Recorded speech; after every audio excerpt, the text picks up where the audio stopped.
Hey guys, good morning. It is Friday, January 6th. It's about 8:30 here in Utah right now. Got my monster going.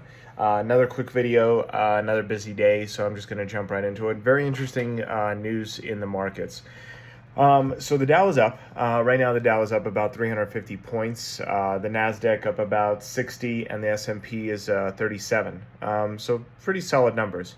The interesting thing is really why they're up, and that's what I think is the interesting part of the story. So the wages came out, refined numbers from yesterday's jobs and payroll reports. So wages are still up. They're up 3%. It's very interesting if you watch a lot. I watch CNBC every morning. Watching CNBC, they talk about this as if it means things are getting, like, inflation is slowing. That's the phrasing that they're using. Oh, this is great, inflation is slowing because wages were only up 3% versus an estimated 4%. I don't see that being a huge difference, and I still see an acceleration in the market. So I don't think inflation is going anywhere. Again, you've heard me talk about this channel before, that I think inflation is actually going to keep us out of recession. It couldn't push us into stagnation, but I think honestly it's going to be one of the driving forces that keeps us out of recession, because boomers are retiring. People need employees. We ourselves, if we could find quality employees, we would hire. And so it's going to keep going up. I don't think a difference in an estimate of 1% actually means anything. And I think to illustrate that is one of the other stories I'm going to mention here. I'm going to jump real quick into automakers. So automakers are hoping for better than expected numbers for 2023 than they did in 2022. So in 2022 was their worst year for new car sales since 2011. That's very interesting because prices were no different. If you went to buy a new car, I was looking at a new car. I know people that were looking at new cars. Prices on cars were not dropping. They were staying just as high. Trade-in values were remaining very low. Despite the fact that auto sales were low, it didn't actually change anything. The prices did not go down. Inflation is locked in here to stay. What's interesting is, just to make sure it wasn't local markets, when I was looking to change cars, I checked here locally in Utah. I checked in multiple cities in Utah. And then I decided to check prices around Utah itself. So I went to Idaho, Nevada, Colorado. I think I did Arizona as well. And the prices were pretty much universally across the board. So to say that this was a local market trend is not true. It was the same abroad as well. So despite the fact that automakers are suffering, car prices are not dropping. And that kind of brings me back to the original point, that it doesn't seem to really matter what the reports are, that, oh, inflation is increasing, inflation is decreasing. When we're out and about in the private world, we see the difference. Right now, it's still very easy to get a job. I saw a sign. It was a fast food restaurant. I can't remember what it was the other day, but it might have even been a local spot like Arctic Circle or something. And they were saying hiring for $15 an hour. So that has not changed. Jobs are plentiful. There's stories of everybody that's getting laid off from Meta and Amazon and Twitter are instantly finding jobs within a couple weeks. So even in the tech sector, where the biggest cuts are happening, there's lots of companies hiring. So there's not going to be a huge difference. I expect this just to be a momentary blip. We do get sometimes dips in inflation and dips in prices, but overall, I think the trend is going to continue. I still think that inflation numbers, when they come out year over year in the next couple of weeks, are going to be higher. I think they're not necessarily going to be off estimates, but I think they're still going to be at around 6%, because just locally looking at prices, I don't see anything where I could see a reduction or a drop. I guess you should say inflation is an acceleration, so we're not seeing that acceleration, but I can't imagine it dropping below 6%. And I think the Fed is still going to raise interest rates at their next Fed meeting. I think they're going to go back to 75 basis points. I really do, because I think when they did it with 5%, they thought they were going to be tapering. Seeing as how I don't think there's going to be a change in the numbers of inflation, I think they're going to try to curb it a little bit more aggressively and do it 0.75%, so 75 basis points. So yeah, that's one of the big things. The big stories today is the job market. So jobs are definitely what's driving the market today.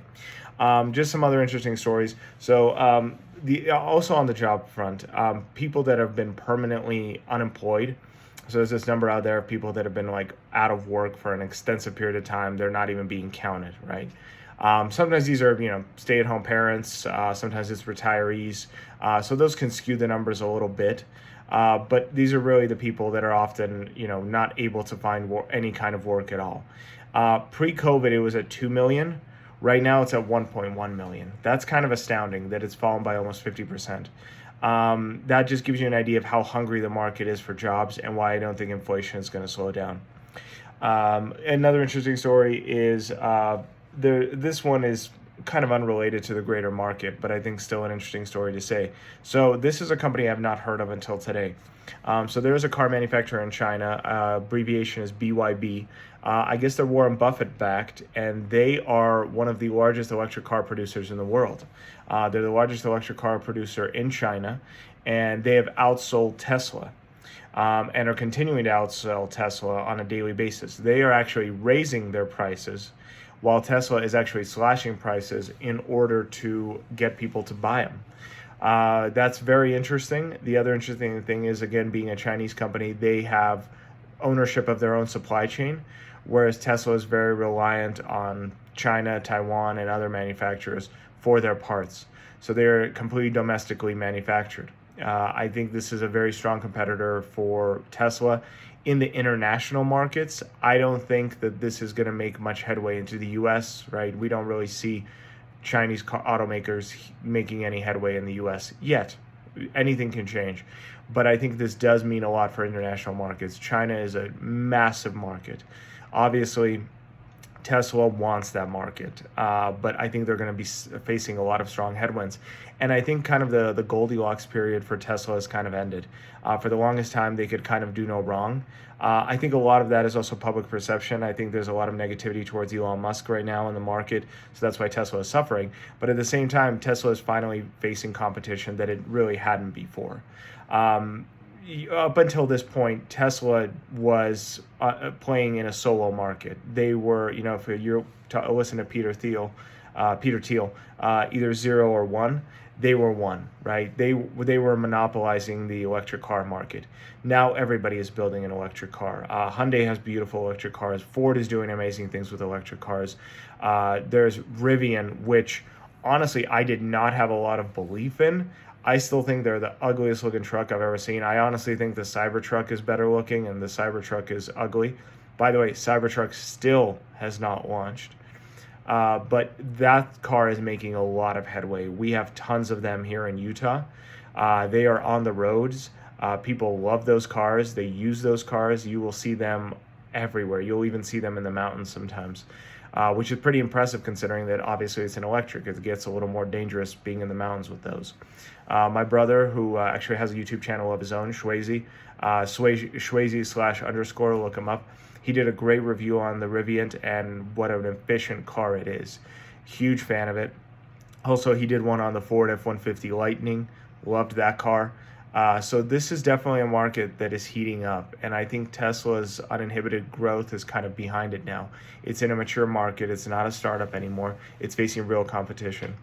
That's pretty much it for as far as the stories go. Another interesting story that kind of something we referenced yesterday, Silvergate, one of the NFT and crypto holders, Kathy Wood is selling 99% of her stake in there, or her investment fund stake.